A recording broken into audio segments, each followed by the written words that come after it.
जय हिंद। दोस्तों, आप सभी का स्वागत है आपके अपने YouTube चैनल दबंग क्लासेस पर। तो दोस्तों, आज हम पढ़ने वाले हैं एमपी पुलिस कांस्टेबल एग्जाम 2020, जिसके एग्जाम हाल ही में 2022 में कंडक्ट कराए गए। उसमें 11 फरवरी 2022 की सेकेंड शिफ्ट में पूछे गए जीके, जीएस, साइंस और एमपी जीके के महत्वपूर्ण प्रश्न। तो वीडियो में लास्ट तक जरूर बने रहें। और आप लोगों के लिए चैनल पर एमपी पुलिस कांस्टेबल एग्जाम 2022 में पूछे गए रीजनिंग और मैथ्स के क्वेश्चंस के सॉल्यूशन भी शुरू कर दिए गए हैं, तो आप लोग चैनल को तुरंत सब्सक्राइब कर लीजिए।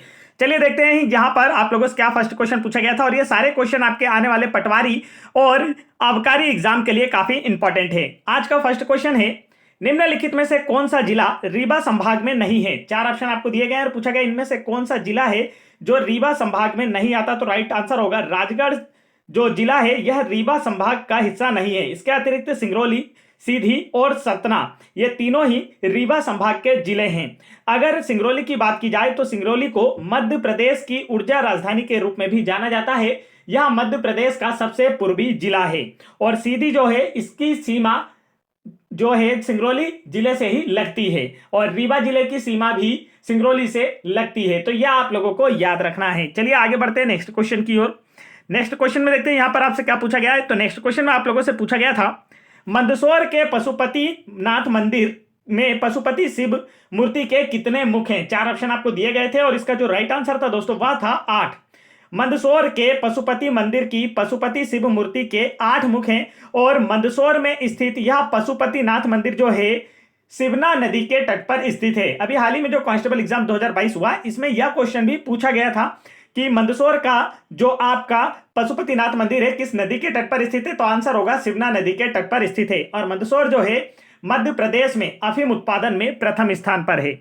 आगे चलते हैं नेक्स्ट क्वेश्चन की ओर। नेक्स्ट क्वेश्चन में देखेंगे आप लोग यहां पर क्या पूछा गया था। तो नेक्स्ट क्वेश्चन में पूछा गया था, भोपाल जिले की स्थापना किस वर्ष हुई थी। तो यह हमने आपको एमपीजीके में कई बार पढ़ाया भी है, आप लोगों ने देखा भी होगा। भोपाल जिला जो है यह 1972 में गठित किया गया था। इससे पूर्व यह सीहोर जिले की एक तहसील थी। और अगर आपसे पूछा जाए कि भोपाल मध्य प्रदेश की राजधानी कब बना तो आपका आंसर होगा 1 नवंबर 1956 को मध्य प्रदेश के पुनर्गठन के साथ ही भोपाल मध्य प्रदेश की राजधानी बनी थी, जिसे 1972 में एक अलग जिला बनाया गया था। आगे चलते हैं नेक्स्ट क्वेश्चन की ओर। नेक्स्ट क्वेश्चन देखते हैं आपसे क्या पूछा गया था। तो यहां पर आपसे पूछा गया था, भारतीय संविधान के क्रमशः किस भाग और अनुसूची में राजभाषाओं का उल्लेख है। तो आपका जो राइट आंसर है दोस्तों वह क्या होने वाला है। तो इसका जो करेक्ट आंसर है दोस्तों वह है भारतीय संविधान के भाग 17 और 8वीं अनुसूची में राजभाषाओं का उल्लेख है। और भारतीय संविधान के अनुसार भारत की जो राजभाषा है वो कौन सी है, हिंदी है। और यदि आप लोगों से पूछ लिया जाए कि मध्य प्रदेश की राज्य की भाषा क्या है तब भी आपका आंसर हिंदी होगा। नेक्स्ट क्वेश्चन देखिए यहां पर आपसे क्या पूछा गया था। तो नेक्स्ट क्वेश्चन में पूछा था, नाटुपुरा पाटु लोक संगीत निम्नलिखित में से किस भारतीय राज्य में गाया जाता है। तो इसका जो राइट आंसर है वह है तमिलनाडु। तो आप लोगों से कांस्टेबल एग्जाम में ये जो संगीत और लोक नृत्य हैं इससे भी काफी क्वेश्चन पूछे गए थे। और ये जितने भी पूछे गए थे दोस्तों ये सब करंट से रिलेटेड थे। मतलब कि यह ऐसे क्वेश्चन थे जो कि किसी से भी नहीं बने थे। ये काफी खतरनाक क्वेश्चन हम बोल सकते हैं, काफी ज्यादा गहराई से पूछे गए प्रश्न थे जो कि अलग अलग राज्यों के लोक नृत्य और लोक नाट्यों से पूछे गए थे। लेकिन आप लोगों को ज्यादातर याद करना है जितने आपसे हो जाएं, आने वाले एग्जाम्स में भी जरूर पूछे जाएंगे। आगे बढ़ते हैं नेक्स्ट क्वेश्चन की ओर। नेक्स्ट क्वेश्चन में देखिए यहां पर आप लोगों से क्या पूछा है। तो नेक्स्ट क्वेश्चन में आपसे पूछा गया है, मध्य प्रदेश की पहली विधानसभा के अध्यक्ष कौन थे। तो आपसे पूछा गया है मध्य प्रदेश विधानसभा के प्रथम अध्यक्ष कौन थे। तो इसका जो राइट आंसर है दोस्तों कुंजीलाल दुबे। कुंजीलाल दुबे मध्य प्रदेश विधानसभा के प्रथम अध्यक्ष थे। हमने एमपीजी के जो टेस्ट आप लोगों के लिए चलाए थे कांस्टेबल एग्जाम के साथ उसमें ये सभी क्वेश्चन कवर कराए थे। और अभी आप लोगों के लिए पटवारी एग्जाम, आबकारी exam, MP police constable, SI और आने वाली एमपी गवर्नमेंट की सभी एग्जाम जैसे फॉरेस्ट और जेल प्रहरी एग्जाम्स के लिए भी हम एमपीजीके के टेस्ट चला रहे हैं। यदि आपने उन्हें नहीं देखा है तो आप चैनल की प्लेलिस्ट जरूर चेक करें। और साथ ही साथ आप लोगों की ये जो पीडीएफ दिखाई दे रही है 1800 प्लस क्वेश्चन की, यह पीडीएफ भी आप वीडियो के डिस्क्रिप्शन में दी गई लिंक पर क्लिक करके डाउनलोड कर सकते हैं। इस पीडीएफ में जितने भी क्वेश्चन है उन हर एक क्वेश्चन का हमने फुल डिटेल में सॉल्यूशन दिया है। साथ ही साथ जो 3 ऑप्शन आपको ऑब्जेक्टिव वाइज देखने को मिलते हैं तो उन 3 ऑप्शंस का भी हमने फुल सॉल्यूशन दिया है। तो आप लोग तुरंत इस पीडीएफ को डाउनलोड जरूर करें ताकि आपकी प्रिपरेशन आने वाले एग्जाम्स के लिए और बेहतर हो सके। तो यहां पर आप देख सकते हैं कि एमपी से कितने क्वेश्चन आप लोगों के कांस्टेबल एग्जाम में पूछे गए थे। अभी लगभग हम 4 से 5 क्वेश्चन ऑलरेडी पढ़ चुके हैं। नेक्स्ट क्वेश्चन देखते हैं। तो नेक्स्ट क्वेश्चन में आपसे पूछा गया था, हाल ही में global energy and environment leadership award किसे दिया गया है? तो आपका आंसर होगा भारत के प्रधानमंत्री नरेंद्र मोदी जी को। हाल ही में global energy and environment leadership award Narendra Modi ji को दिया गया था। और यह क्वेश्चन अब आपके लिए काम का नहीं है क्योंकि यह 2021 का करंट अफेयर था। आगे बढ़ते हैं नेक्स्ट क्वेश्चन की ओर। नेक्स्ट क्वेश्चन में देखिए यहां पर आप लोगों से क्या पूछा गया था। नेक्स्ट क्वेश्चन में आप लोगों से पूछा था, राष्ट्रपति और उपराष्ट्रपति संबंधी चुनाव में उत्पन्न विवाद के संबंध में निम्न में से कौन सा कथन सही नहीं है? तो दिए गए ऑप्शंस में से आंसर बताना था। इसका राइट आंसर है, राष्ट्रपति और उपराष्ट्रपति संबंधी चुनाव में उत्पन्न विवाद पर मुख्य चुनाव आयुक्त का फैसला सर्वमान्य होता है। यह गलत है। अगर इन चुनावों में कोई भी अगर विवाद उत्पन्न होता है तो उसमें जो मुख्य फैसला होता है वह सर्वोच्च न्यायालय के द्वारा लिया जाता है। आगे चलते हैं नेक्स्ट क्वेश्चन की ओर। नेक्स्ट क्वेश्चन में देखते हैं यहां पर आप लोगों से क्या पूछा गया है। तो नेक्स्ट क्वेश्चन में आपसे पूछा है, राष्ट्रीय गोकुल मिशन की शुरुआत निम्नलिखित में से कब हुई थी? राइट आंसर होगा वर्ष 2014 में राष्ट्रीय गोकुल मिशन की शुरुआत हुई थी। आगे बढ़ते हैं नेक्स्ट क्वेश्चन की ओर। नेक्स्ट क्वेश्चन में देखिए यहां पर आप लोगों से पूछा है, निम्नलिखित में से किस देश के साथ भारत का व्यापार अधिशेष है? चार ऑप्शन आपको दिए गए, पूछा गया इनमें से किस देश के साथ भारत का जो व्यापार है अधिकतर है, अधिशेष है? आंसर होगा अमेरिका के साथ भारत का जो व्यापार है अधिशेष है, या अधिकतर जो भारत है किसके साथ व्यापार करता है? दिए गए ऑप्शंस में से अमेरिका के साथ करता है। आगे चलते हैं नेक्स्ट क्वेश्चन की ओर। नेक्स्ट क्वेश्चन में आप लोगों से पूछा है, भारतीय संस्कृति मंत्रालय द्वारा वर्ष 2020 के शांति पुरस्कार से किसे सम्मानित किया गया है? तो इसका राइट आंसर होगा शेख मुजीबुर रहमान। भारतीय संस्कृति मंत्रालय द्वारा वर्ष 2020 के शांति पुरस्कार से शेख मुजीबुर रहमान को सम्मानित किया गया है। और शेख मुजीबुर रहमान का संबंध किस देश से है यह आप लोगों को मुझे कमेंट करके बताना है। नेक्स्ट क्वेश्चन देखिए यहां पर आपसे पूछा है, फोर्ट विलियम निम्नलिखित में से किस शहर में स्थित है? चार ऑप्शन आपको दिए गए थे और इसी के अनुसार आपको आंसर देना था। तो इसका करेक्ट आंसर था कोलकाता। फोर्ट विलियम कोलकाता शहर में स्थित है। कोलकाता जो है दोस्तों यह अंग्रेजों के समय पूर्व में भारत की प्रथम राजधानी रही और यह 1912 तक भारत की राजधानी रही और 1912 में भारत की नई राजधानी नई दिल्ली को बनाया गया था। आगे चलते हैं नेक्स्ट क्वेश्चन की ओर। नेक्स्ट क्वेश्चन में देखते हैं आप लोगों से क्या पूछा गया है। तो नेक्स्ट क्वेश्चन में आपसे पूछा है, महाराजा सवाई जयसिंह ने उज्जैन में वेधशाला का निर्माण किस वर्ष किया था? चार ऑप्शन आपको दिए गए और पूछा गया महाराजा सवाई जयसिंह ने उज्जैन में वेधशाला का निर्माण किस वर्ष किया? आंसर होगा 1719 में। महाराजा, तो यहां पर देखिए एक क्वेश्चन आपसे बनता है कि उज्जैन में वेधशाला का निर्माण किसके द्वारा कराया गया था? यह क्वेश्चन आपसे बनता है तो आपका आंसर क्या होगा? महाराजा सवाई जयसिंह ने। उज्जैन में वेधशाला का निर्माण महाराजा सवाई जयसिंह जी के द्वारा 1719 में कराया गया था। उज्जैन की बात की जाए तो उज्जैन क्षिप्रा नदी के तट पर स्थित शहर है। उज्जैन में क्षिप्रा नदी के तट पर प्रसिद्ध महाकालेश्वर ज्योतिर्लिंग भी स्थित है जिसे महाकाल मंदिर के नाम से भी जाना जाता है। उज्जैन को मध्य प्रदेश की धार्मिक नगरी के रूप में भी जाना जाता है। उज्जैन में प्रत्येक 12 वर्षों के अंतराल पर कुंभ मेले का आयोजन किया जाता है जो कि मध्य प्रदेश का सबसे बड़ा मेला है। आगे चलते हैं नेक्स्ट क्वेश्चन की ओर। नेक्स्ट क्वेश्चन में देखते हैं आप लोगों से क्या पूछा गया। तो यहां पर आप लोगों से पूछा है, औपनिवेशिक युग की एक सच्ची नीली इमारत क्राइस्ट चर्च कहां स्थित है?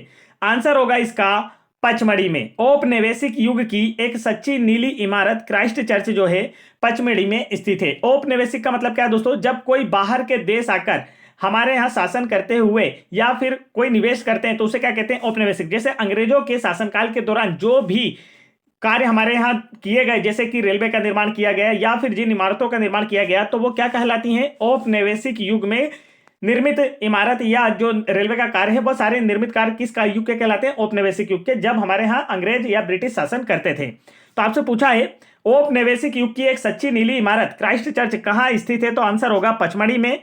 और पचमढ़ी जो है ये कहाँ स्थित है? तो पचमढ़ी होशंगाबाद जिले में सतपुड़ा की श्रेणी में स्थित है। और यही पचमढ़ी में ही मध्य प्रदेश की सबसे ऊंची चोटी धूपगढ़ स्थित है जिसकी ऊंचाई है 1350 मीटर। अक्सर आपसे एग्जाम में पूछा जाता है।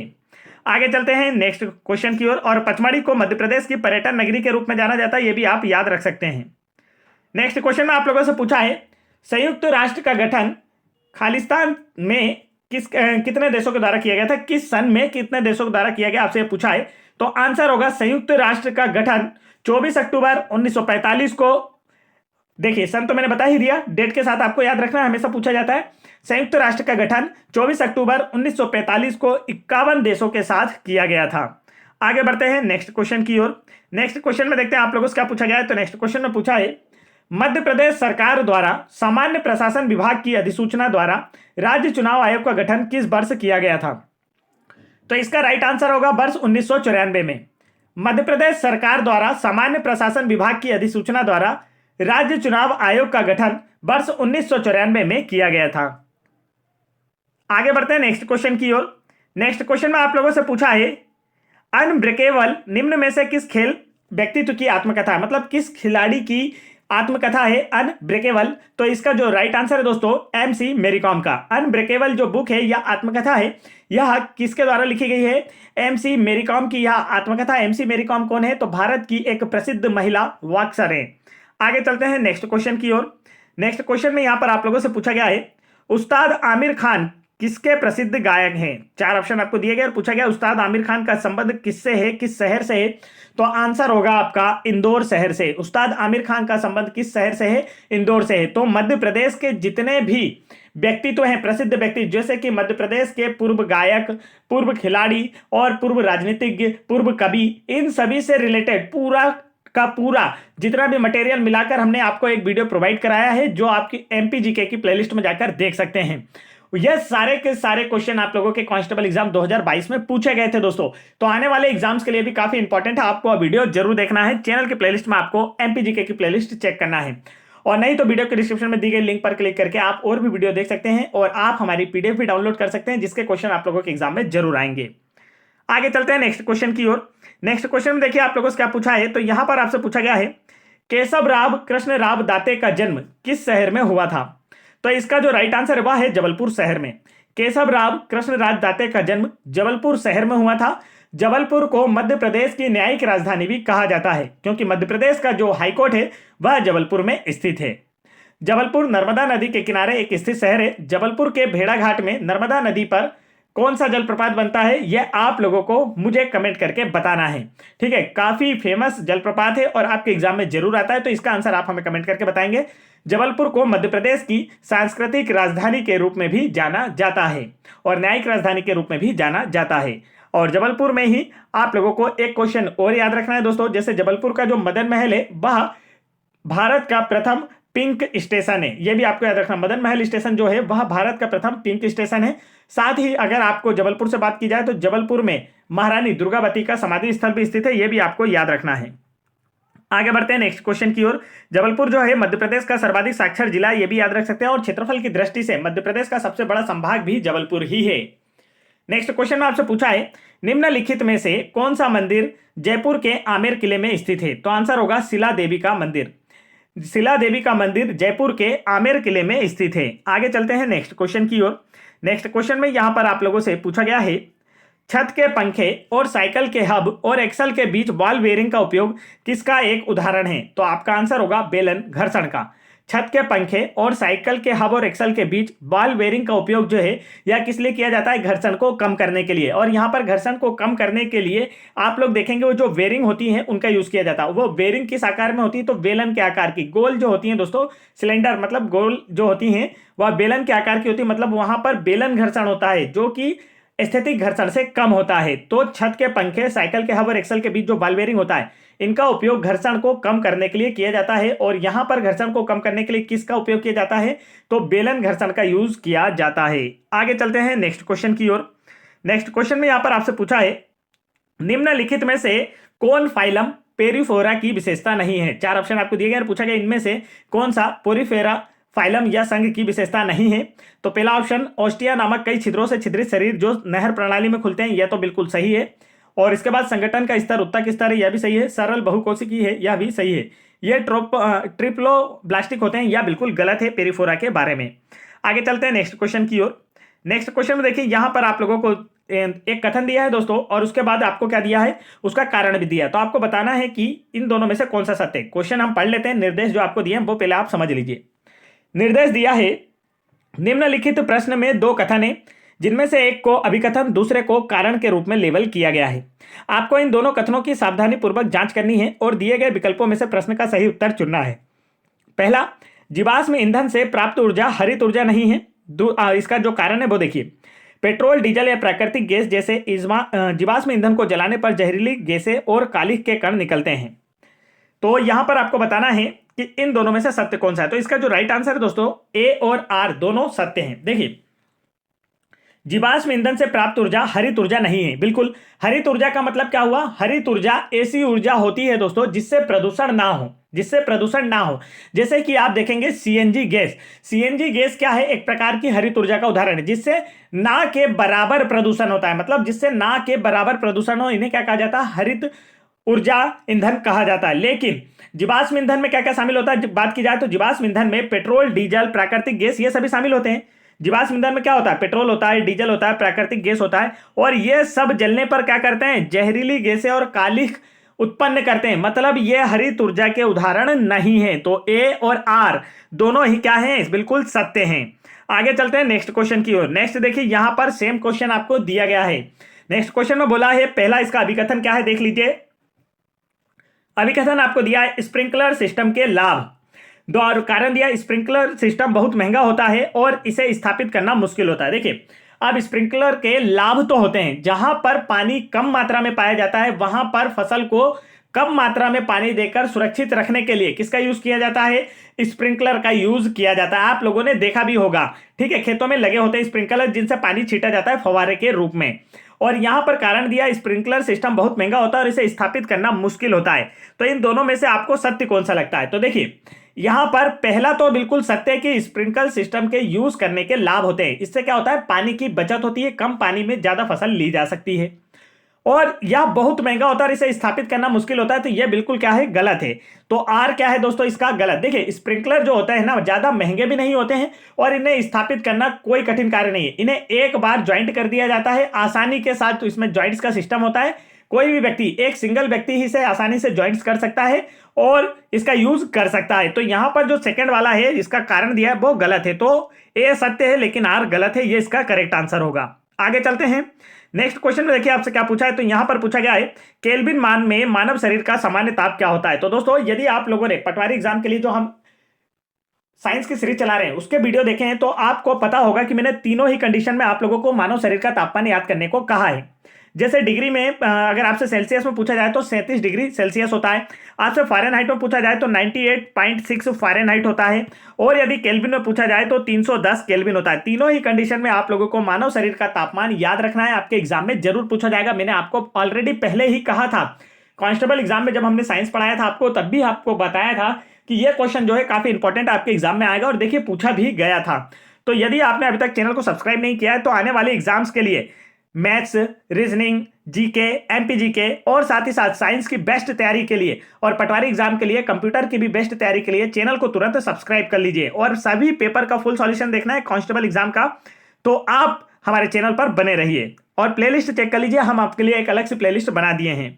यहां पर देखिए, जेप्टो अर्थात क्या होता है। तो देखिए, यहां पर जेप्टो अर्थात क्या होता है आपसे पूछा गया, तो ये कंप्यूटर का क्वेश्चन है दोस्तों। क्या है? कंप्यूटर का क्वेश्चन है। तो इसका राइट आंसर देखिए क्या हो गया।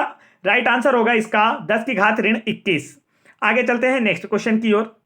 नेक्स्ट क्वेश्चन में यहां पर आपसे पूछा है वर्षा पैटर्न किसी क्षेत्र में प्रचलित खालिस्तान पर निर्भर करता है। तो इसका जो राइट आंसर है, वर्षा जो होती है दोस्तों किस पर निर्भर करती है? जलवायु पर। किस पर निर्भर करती है? जलवायु।